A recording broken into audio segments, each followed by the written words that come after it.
When people talk about the British police, they often imagine one single organisation. But in reality, policing in the UK is more complex.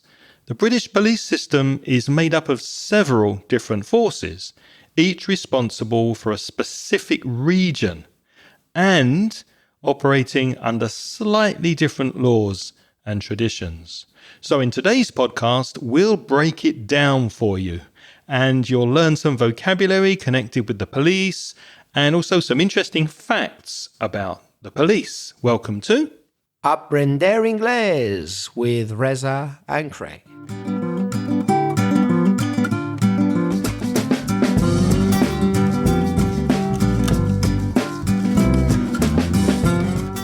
Hello and welcome to the podcast. We hope you're doing okay. If you're a new listener, you're extremely welcome to join us.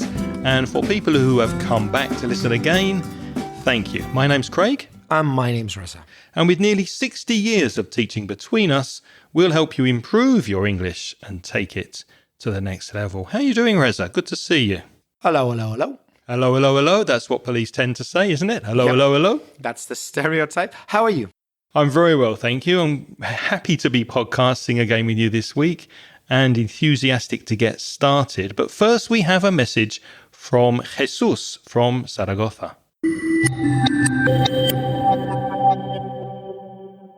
Hello, Craig and Reza. I'm Jesus from Zaragoza. I have been studying English for 6 years since I retired. I was a police officer for 40 years in my city and would like to give you an idea for your next podcast. Let's go. How about a podcast on the differences between the British police and the different types of police that we have in Spain? As you know, there are many police forces here, such as the Mossos d'Esquadra de China, the Foral in Navarra, the Civil Guard, the National Police, and the local police. While in the UK, I think there is only Scotland Yard and the local police. You could also talk about crime-related vocabulary. What do you think? I really appreciate all your effort to improve my English and take me to the next level. Goodbye, my friends. Over and out.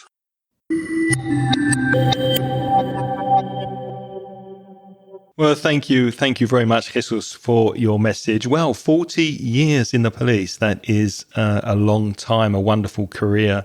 And we understand that you're now retired from the police. Yeah, 40 years, Jesus. I bet you've seen many strange and troubling things in your career. And probably quite a few changes as well over 40 years. We're not going to speak about the Spanish police today. We do have listeners from many different countries, but we will break down different aspects of the British police and share some information about what we know about the police force in the UK. One small comment, Jesus, on your pronunciation. That's the word guards, G-U-A-R-D. The spelling is deceptive. Listen, guards. So it's civil guards. And Jesus, a comment on something you said, which is very interesting about the different police forces in Spain. You mentioned the Basques, the Catalans, etc. I find it amazing that here in the Comunidad Valenciana, a lot of Valencians don't know that they have their own autonomous police force. It really blows my mind, but I've had... What does blows my mind mean? Blow your mind means that it's really difficult to believe. You just can't imagine it. You would think that people know the different types of police structures in their own area, but the Autonomous Police of Valencia is so small and they get so little publicity that a lot of people don't know they exist. But there is an autonomous police force of Valencia, which has its own uniform and its own headquarters in Pontefusta. And they do exist, but a lot of Valencians don't believe me, Aguirre, when I tell them. Well, there you go. You did ask, Jesus, for some vocabulary connected to the police. Over a year ago now, we spoke about crime idioms. So you can listen to that podcast. It's episode 412. Go to inglespodcast.com/412. And also another interesting podcast that you may want to listen to is called Prison Punishment and Criminal Rehabilitation. And that was more recent, 510. So go to inglespodcast.com/510. Now, Reza earlier mentioned the police force, and sometimes in Britain you can call the police the force. That's quite common, isn't it, Reza? Yeah. The force meaning the police force. And another interesting fact about grammar, the police, we tend to say the police are and not the police is. So it is a collective noun, but it's kind of an exception, isn't it? We don't say the police is usually, we say the police are. You might hear someone say it from time to time, but it's not really considered correct, which is unusual because for most uncountable words, if they don't end in a plural S, you usually use singular, sometimes singular and plural. But it's very unusual that it has to be plural for police. That's very unusual. That's a strange exception. That's right. So let's break it down then. Let's look at it in different segments, in different areas. England and Wales first. Now, if you look at England and Wales, they are policed. So police can also be a verb, to be policed by. England and Wales are policed by more than 40 regional forces, including the Metropolitan Police, which is often shortened to the Met, M-E-T, and as Jesus mentioned, their headquarters, the main office, is in Scotland Yard in London. And these 40 different forces follow the same legal system, but they operate independently. And most British police officers do not carry guns, which is unusual compared to other countries. Yeah, and one strange thing about the division of the different forces in England and Wales is some are huge organisations like the Met, the Metropolitan Police, and then some are really small, like the Wessex Constabulary or Devon and Cornwall. So you've got huge police forces and you've got really small ones in the English and Welsh system. Yeah, it's strange. Now, Scotland, they have a single national police force called Police Scotland. And that was created quite recently in 2013 by merging several regional forces together. We had that word merge last week in last week's podcast. To merge means to come together, to combine, to mix. So they merged different regional forces to create Police Scotland. Now, in Northern Ireland, it's a very different story, which shouldn't really surprise you if you know anything about the politics of Northern Ireland. So in Northern Ireland right now, they are policed by the PSNI, the Police Service of Northern Ireland. But formally, the police was called the RUC, the Royal Ulster Constabulary, until 2001. And the police force in Northern Ireland has a unique history because of the political situation of discrepancy about the national identity of Northern Ireland, whether it's British or Irish. So it operates in a more politically sensitive environment. So politics of national identity plays a very important role in policing in Northern Ireland. And because of the situation of violence related to this political identity crisis, they are nearly always, unless there's some very special circumstances, armed. So it's the opposite of England and Wales, where they nearly always are not armed. So they carry guns. They carry guns as standard in Northern Ireland. What's more, they wear very often flak jackets. Now, flak is material which could cause you injury, for example, bullets, or it could also be shrapnel from an explosive. It's spelled F-L-A-K. So flak jackets are bulletproof vests, in other words. They're something that you wear around your torso, the upper part of your body, to protect your vital organs. So that's interesting. So flak isn't the material that the jackets are made of. Flak is the possible bullet or pieces of the bomb that could harm you if they got to your body. Exactly. There's an expression in the English like, oh, be careful. Here comes the boss and he's in a bad mood. He might give you some flack. Be careful because he's in a bad mood, not with you, but you might pay the consequences because his anger might hit you in a way. That's flack. Yeah, you need an emotional flak jacket if your boss is on the war path. We're going to give you some interesting facts about the police, but before that, let's look at some general vocabulary that you might be interested in learning. There's an expression which is policing by consent. Now, if you consent to something, you say yes, that's okay. And policing by consent is the idea that the power of the police comes from public approval, the public saying, yes, that's okay, not from the police force. So this idea of policing by consent, it goes back to 1829, 200 years ago, when the modern police force was created. So it's working together by mutual trust, together with the population, together with the public, policing by consent. Now, an officer, a police officer, is someone who works for the police. And Craig's probably thinking, yeah, that's pretty obvious. You don't need to explain that. Yes, I do, if you're a Spanish speaker, because it causes a lot of confusion for Spanish speakers. It's not oficial. No. In Spanish, there's a terminology which is oficial, which is a specific rank of police officer.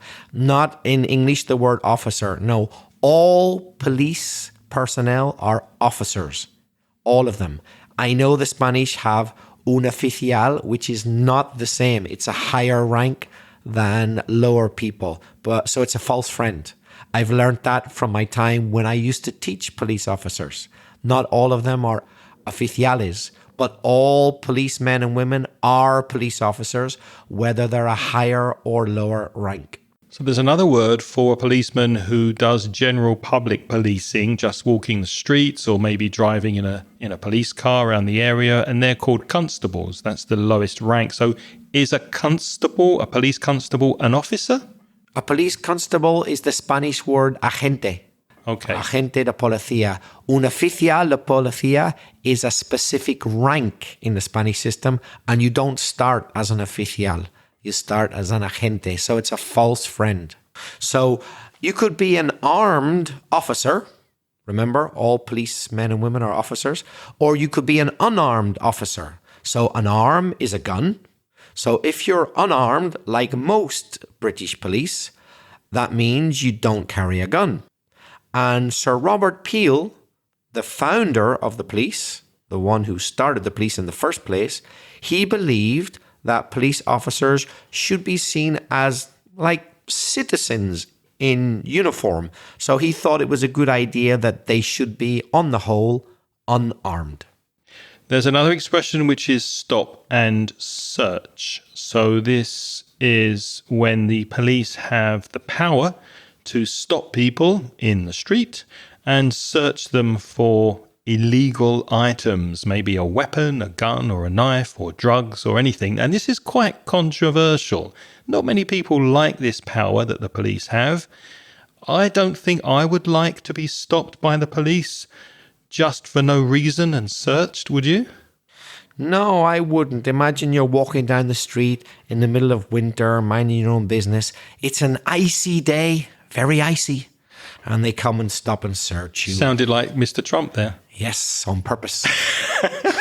Very icy day when you get stopped and searched for no good reason. You see where I'm going? Yes, with ice, ICE, yes. I'm glad my Trump impression worked then. You got it?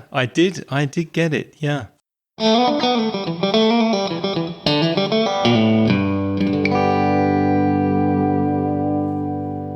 Let's take a quick break here because I know you listen to this podcast to take your English to the next level. But what about your speaking? Is your fluency improving? Are you happy with your speaking skills? My conversation course focuses on making you a more confident and more fluent English speaker. You'll join me and a small group of motivated students, and we'll meet on Zoom and have topical discussions, role plays, debates, and presentations that will expand your vocabulary and help you express yourself effectively in English. So be proactive and take the first step towards becoming a confident and fluent English speaker. Send me an email today to craig@inglespodcast.com and I'll send you details of the next online conversation course. Thanks for listening. Now let's get back to the podcast.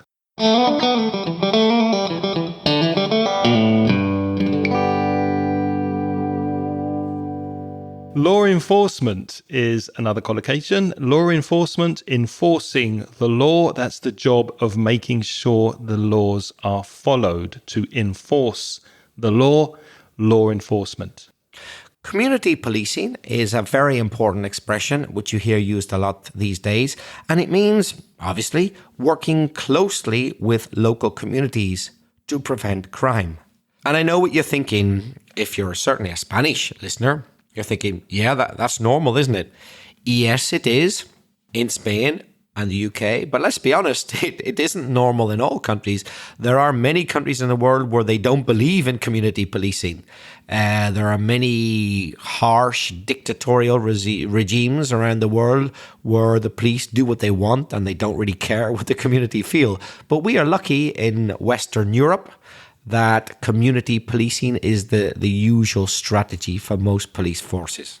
And when I think of community policing, I think of bobbies walking the beat. We're going to talk about the word bobbies in detail a bit later, but bobbies is another word for policemen or policewomen. And walking the beat, B-E-A-T, that's walking around the streets, speaking to people, letting people see you, making yourself accessible to the public. That's community policing. Bobbies walking the beat. Now, these days, many policemen and women wear body-worn cameras. It's a small camera worn on the front of the uniform to record interactions. So you can use the footage, the video that the camera takes in a court of law to justify or not police actions. It's a body-worn camera. Another expression related to video footage is CCTV. CC stands for closed circuit and TV is television. So closed circuit television, CCTV, means the use of video cameras used to monitor public spaces.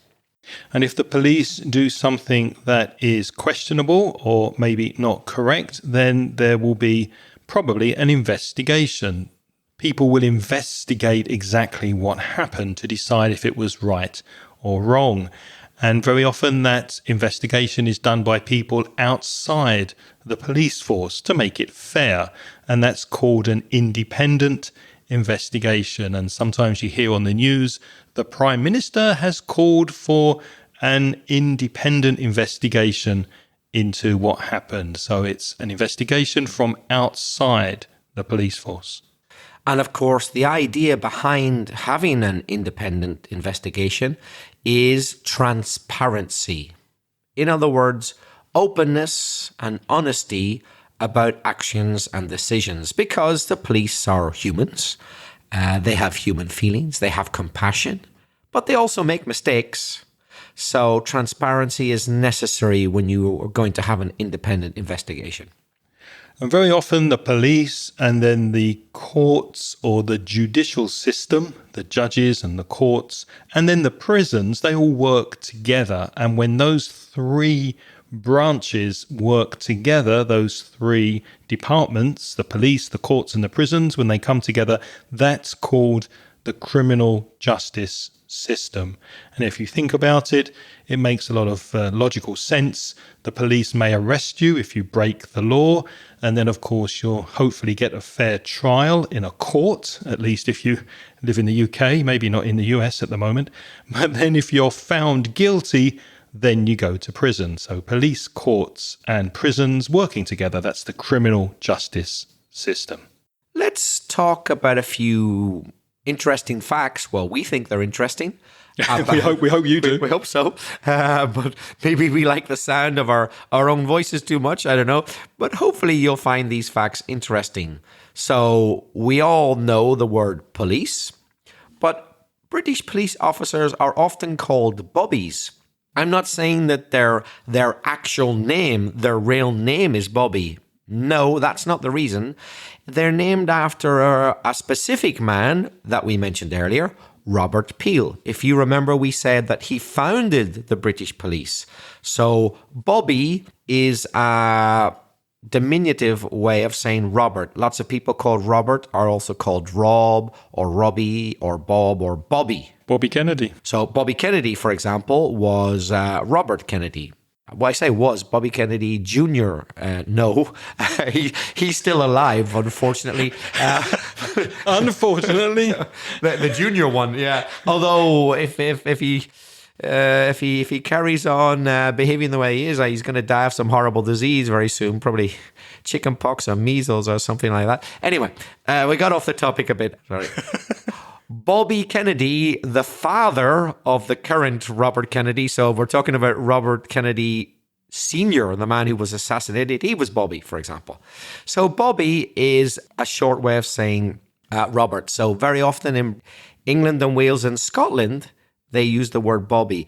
Strangely, in Northern Ireland, where I come from, you won't hear that word very often. We know it, of course. We understand it. But in Northern Ireland, we prefer to use the slang peeler. So we use Robert Peel's surname, strangely. So in Northern Ireland, we say peeler, but in most of the UK, they say Bobby. And there are other slang colloquialisms and terms for the police, including the boys in blue. You might hear the fuzz, F-U-Z-Z, the old Bill, B-I-L-L, and cops, which probably comes from the US, doesn't it? Cops is the name for police in the US, or maybe coppers as well. Of course, there are worse names, but we won't mention those. Lots of different colloquialisms for the police.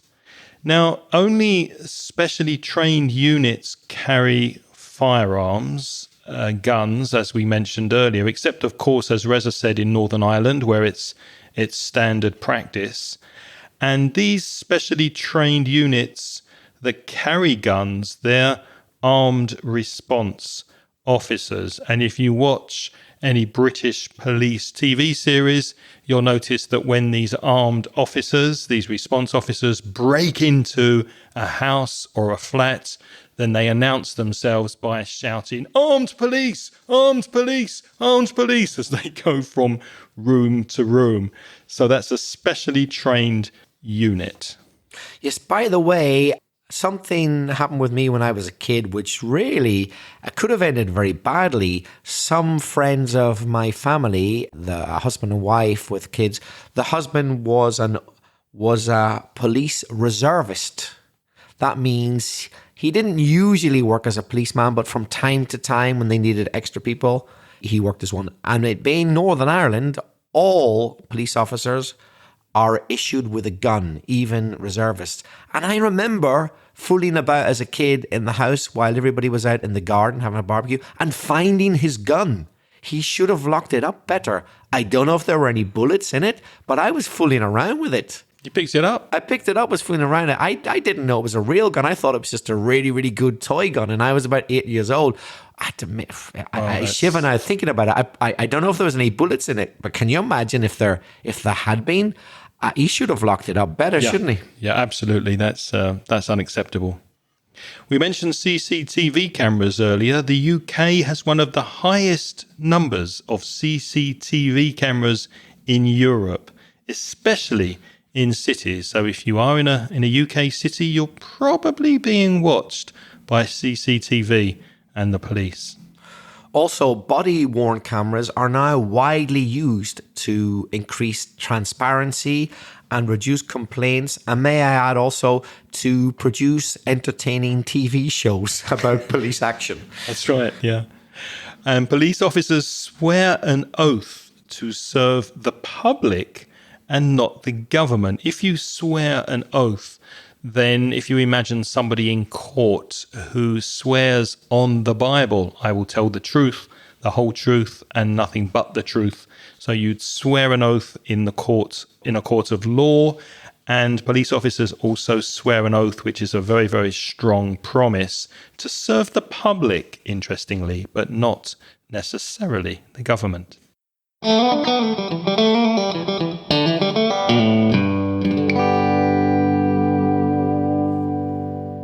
The stop and search powers that we mentioned earlier are legal in the UK, but their use is closely monitored. These stop and search powers have been highly controversial in the UK. In other words, a lot of people are big fans, other people hate them. Do you think they're necessary for public safety, or do they risk discrimination and abuse? Why not send us a message? Let us know what you think. Now, there have been some scandals, recent scandals as well, involving the police. And notably, last year in 2025, or last year, if you're listening, in 2026, when we're recording this podcast, the West Midlands had a bit of a problem with football fans because the chief constable, that's the head, the big honcho, the main man of West Midlands Police, he had to retire and leave the police force because he was criticised over his decision to ban fans of an Israeli football team from a football match. So the Israeli team was supposed to come and play in the UK, but this policeman, this head of the police in the West Midlands, banned these fans from coming. So they had an independent report, as we mentioned before, an independent investigation, and they found that the intelligence, the information that they used was overstated, which means exaggerated, and also fabricated details. In other words, lies. So this really damaged public confidence last year in the police, because if they're going to make up things and lie about something just for maybe political motives, then obviously that does affect public confidence. In Northern Ireland, where I come from, there were many, many, many cases of scandalous accusations, all about the same thing, about sectarian bias. So bias, B-I-A-S, means not being fair, not giving equal treatment to all sides. And by sectarian, in the case of Northern Ireland, we're talking about Protestants and Catholics. The Royal Ulster Constabulary, which was disbanded, that means it stopped functioning as a force in 2001, as a condition, by the way, of the Good Friday Belfast Peace Agreement between Catholic and Protestant factions. It was a condition that they had to disband it because of all the scandals after decades and decades of accusations of discrimination against Catholics. There's a reason why. This is because the vast majority of officers were Protestant. I'm going to guess at least 80%, but it might have been higher. But the reason is because Catholics were very unwilling to enlist in a British police force. Well, that makes sense. It makes sense, yeah. If you're a Catholic, you're probably a nationalist. That means you probably consider yourself Irish and not British in Northern Ireland. So you're not going to join the police force of the British government. And so it was inevitable, I guess, that most of the officers were Protestants. And yes, there was, without any doubt, a lot of discrimination against Catholics in Northern Ireland. And there was a Panorama documentary. Panorama is a documentary program that's quite well respected for their investigations and fact-finding. So they are a trusted source. And they found a lot of racism from the Metropolitan Police in London and a lot of misconduct. Notice that prefix mis, meaning the opposite. So conduct, misconduct means bad behaviour. So the BBC did an investigation because the BBC make the Panorama documentary, And they discovered, or you could say they uncovered, some police officers being very racist. So there was a lot of racism, misogyny, which is sexist behavior against women, and even calling for violence. Several police officers were suspended. Remember, officer doesn't mean they're a high level, a high ranking. That just means that they serve in the police. Several of these policemen were suspended from their job, so they couldn't work. And the police force, the Metropolitan Police, apologized for the conduct. I wonder if you have any interesting information or anecdotes about the police. I'm pretty sure that, of course, Jesus from Zaragoza, who gave us the idea for this, he must have many anecdotes about his experience as a police officer. Perhaps other listeners have some anecdotes of their experience of their treatment with police. If you do, get in touch, let us know. My experience is probably very different to Craig's experience because I grew up in Northern Ireland where there was a political problem which led to violence. So, for example, I'll never forget how one of my neighbors who had just joined the police, Stephen, 19 years old, lived on my street, his first few days as a police officer, he was blown up into pieces. To be honest, he probably ended up vaporized by a very, very powerful bomb placed because simply he was a policeman. And in Northern Ireland in 1985, a lot of policemen were blown up, shot, attacked, etc. During the Troubles, they called them the Troubles. The Troubles, so the period of the paramilitary terrorist troubles in Northern Ireland. I've seen other things. A suspect device, that means something which could be a bomb, but you're not sure, was attached to a neighbour's car that was parked just because he was a police officer.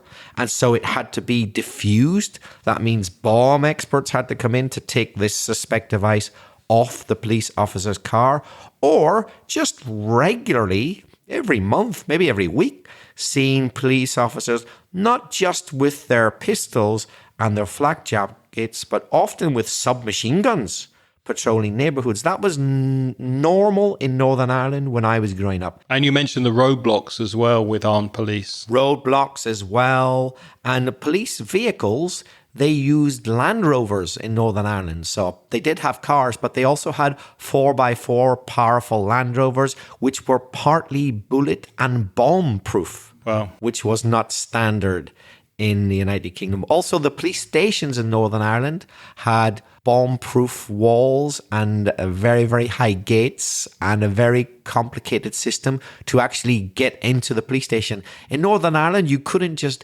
knock on the door or go into a police station when I was a kid. No, you had to ring a buzzer, be observed by 25 CCTV cameras, asked who you are, your identity, why you're coming, etc.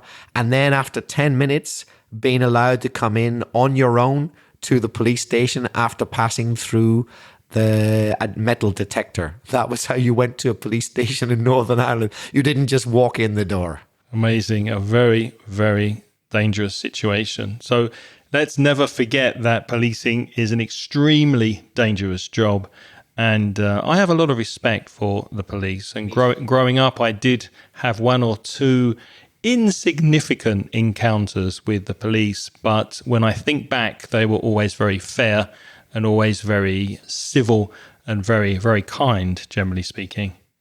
But now it's your turn to practice your English. As Reza mentioned, you can tell us your stories of any encounters and experiences you might have had with the police in your country or when you travel abroad.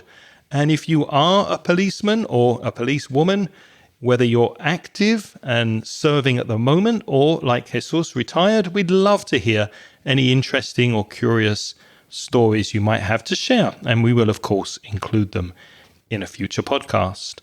Reza, how can people get in touch? To share those stories or any other thing you want to talk about, you could leave us an audio message through SpeakPipe. There's a link in the show notes. It's speakpipe.com/Inglespodcast. Or if you prefer to write, you could send an email either to Craig he's at craig@inglespodcast.com or me, belfastreza@gmail.com. And if you're a Spanish speaker and you want to improve your English with free and paid resources, visit the Mansion Ingles website at mansioningles.com. And for paid products, you can browse the online store at store.mansioningles.net. Thank you, as always, to all of our Patreon supporters. They are people who've joined the Patreon program and they make a small donation to the podcast. And as a way of saying thank you to those people, we give them instant access to the audio transcriptions of the episodes and also the chance to sign up for live Zoom chats so that you can practice your speaking. If you're interested, there's a link in the show notes. It's patreon.com/Ingles podcast. Unfortunately, we can't say thank you individually to every one of our Patreon supporters, but we will say hello and thank you to people who have joined recently, and they are Emilio Tamborini, thank you very much, Uziv, that's Lumir, thank you Lumir, Samuel Perez, Candy Aparecido Osiro, and Maria Elisa Alvarez Torres.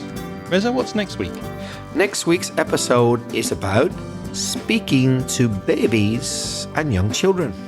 Ga ga ga goo goo goo. So join us next week for some baby talk, thanks to a suggestion from one of our lovely listeners.